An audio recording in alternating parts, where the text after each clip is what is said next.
Alright, Harley, let's open this bad boy up. Don't tell me what to do. Oh, okay, well then you say what comes next. And don't tell me what to say.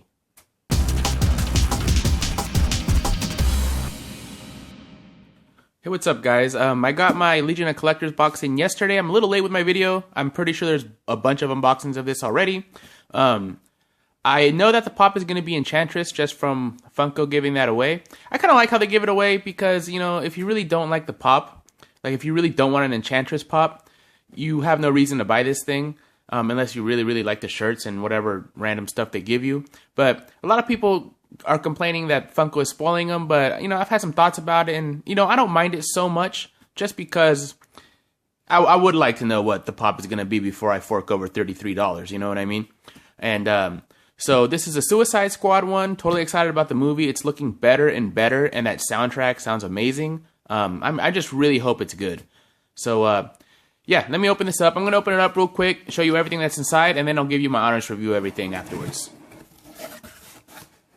Okay, so once again, my pin is loose. Got the patch. Got some pretty cool artwork here. Basically the characters from the movie. There's pictures.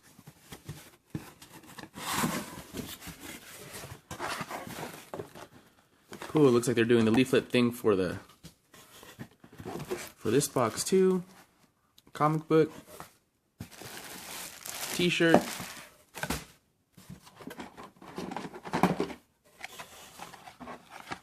Looks like some reaction figures repackaged.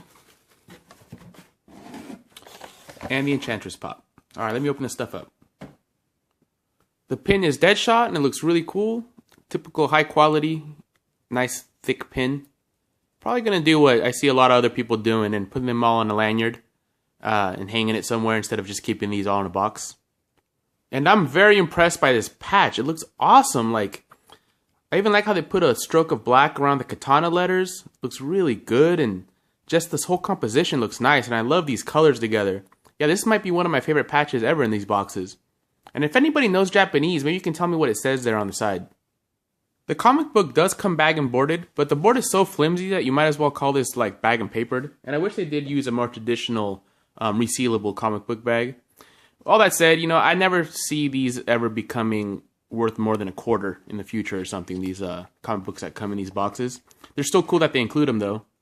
It looks like this is a retro one. That's pretty cool right there. That'd make a nice poster.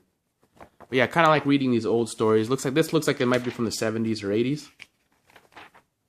Yeah, pretty cool artwork. I used to like their use of colors back in the day where a lot of the new comic books seem to be pretty dark. These old ones are nice and colorful. You have to check this out. Here's Captain Boomerang with his goofy ass self. Look at this guy. That is the worst. That's the worst costume ever. Look at that little hat on top of his bald spot or something. That is the worst. Got some more Suicide Squad ads back here. I can't wait for this to come out. This month can't go by any faster. At first I thought these were reaction figures, just repackaged, which I'm not a fan of. I don't like when companies start to repackage old figures. Like if you're a hardcore reaction figure collector and then they switched up the packaging on you like this, I would be pretty upset. Like, kind of not upset, but, you know, annoyed when it comes to collecting, because I would like all my packages to be the same. But I don't think these are reaction figures because they appear to have more articulation and a lot more detail. And the face sculpt on this is actually pretty nice for such a small figure, because that's the thing about 3 3/4 inch figures, that the faces really almost always look pretty bad. But yeah, look at the good night on the bat. It's pretty clear. It's pretty nice. I'm not going to take these out because they have holes on the bottom of the feet, but they don't appear to come with stands, and I doubt these stand on their own. So yeah, I'm going to keep them in the packaging. I'm not sure what I'm going to do with them. You know, I really don't know what to think about these. They actually really surprised me.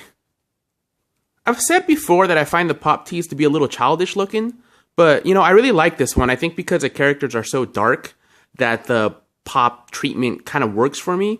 Like today I wear my Kylo Ren one for the first time, and since he's kind of a dark character too, I think that the pop tee, you know, looked really cool. So yeah, I'll have to add this one into the pop tees that I actually like. The Enchantress box is pretty much the same as all the other ones. Here's the artwork on the side. I was kind of expecting it to have the SDCC version of the Suicide Squad Batman with his little like breathing apparatus, but it's just the same as all the other ones. And I can already tell that she's going to be top heavy, probably from all that hair. My first impression after pulling this out of the box is that she is really eye-catching. I'm really liking this pop more than I thought I was going to like it. Look at this hair. I wonder if the actress's hair goes all the way down to the ground in the movie or not, or if they just did that for the pop. Either way, it looks cool. I like the little bone in there. Mine has a lot of little white specks on it.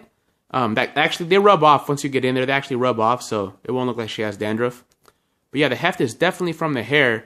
Don't piss off your girlfriend while she's holding this in her hand, because she might chuck it right at your head and knock you right out. But what I'm most impressed about is all these strands of hair in front of her face, and I think this might be some kind of like black blood or something, but same difference. But what I'm impressed about is how well they painted that, because Funko could easily turn that into just a nightmare hairline paint job. And for the most part, they did a pretty good job on it. And, you know, I'm pretty surprised because that's a hairline on the face and they have a hard time doing that. And they really knocked this one out of the park. I like her little crown thing. I like the way they did these little brown lines on it. It really is a cool style on there. I really like it. And her body sculpt is nice, and it's painted really well. The only thing is that her tattoos tend to fade out a little bit here before they get to her little like loincloth thing. But that's a very small nitpick that I'm only noticing because I look at it up close. But yeah, her whole outfit is really cool. It's a shame we can't really look at the back because it looks like that's really detailed as well. But the hair kind of covers it. But, you know, I like that they detailed that out even though it was eventually going to get covered by the hair. Really cool looking pop. Really like it. And I'm very interested in seeing Cara Delevingne on screen. I know I've seen her, you know, in pictures everything. She's a beautiful model. But yeah, I'm kind of curious to see how well she acts. And, you know, I've seen other models, you know, like Abby Lee. Supermodel, beautiful woman. But, you know, she's actually a pretty good actress. The two movies I've seen her in, Neon Demon and Mad Max, she's been really good. So, kind of curious to see Cara Delevingne on screen as well. Alright, so right off the bat, I'm going to say that I really like this box. I definitely like it more than the last Funko box I got, which was the Women of Power. I really like this pop. She looks really cool. Makes me wonder, though, if Enchantress is going to have a big or small role in the movie. I'm leaning towards small, since they decided to hold her off for the Legion of Collectors box. I always say that I wouldn't buy the patch and the pin, and that's true. But that said, this patch is really, really cool. I think it's my favorite patch they've had in these boxes. I just like the way that looks. It looks awesome. Now, the reaction figures or action figures I would not buy, but they are kind of cool looking. Although it just makes me wish that they would put 2 pops in these boxes. I mean, I would gladly pay $40 plus shipping if it meant we get 2 pops, or even $45. Because I know right now it's $25 plus shipping, comes out to like $33 with the tax and everything. I don't care if they up the price by $10 or $15 if it meant we'd get 2 pops, like guaranteed 2 pops. I just prefer to have 2 pops over something random like this that I don't collect. I understand why they do it, because they want you to start collecting other things that they make. They don't want to put all their eggs in one basket with the pops, but I don't know, man. Like, I wish I could just pay more and get 2 pops. The shirt is really awesome. I really like it. I think the shirt and the pop alone, this is worth the money. I would give this box, I think I'd give this an 8 out of 10. I really do like the shirt and the pop this time. I'm glad I decided to include one of these concept and information cards again, because they're really cool. This is one of the other concepts for the t-shirts they might have done. That one's really nice too, with Diablo and then Joker in the background there. But I think I like the one that they went with a little better. And it looks like originally they weren't going to do Enchantress and it was going to be another Joker variant. I'm really, really happy they decided to do Enchantress, because I really didn't need another Joker in my life. And it looks like these are a new line they're unrolling, the 3 3/4 inch action figures, which I guess makes them different than the reaction ones, because these ones have more articulation, more detail, more like action figures. So yeah, I'm kind of curious to see what kind of licensings they get for those. I don't plan on, you know, collecting them, but you never know. If they get a really cool license that I like, I might have to make some room for those. So what do you think, Harley? You like this box or not? You don't own me. You know, I kind of do. Technically, I do own you. You're my toy. Don't put me on display. You mean you want me to keep you inside the box? Yes. Well, thank you. Thank you very much for that awesome input. You're the best.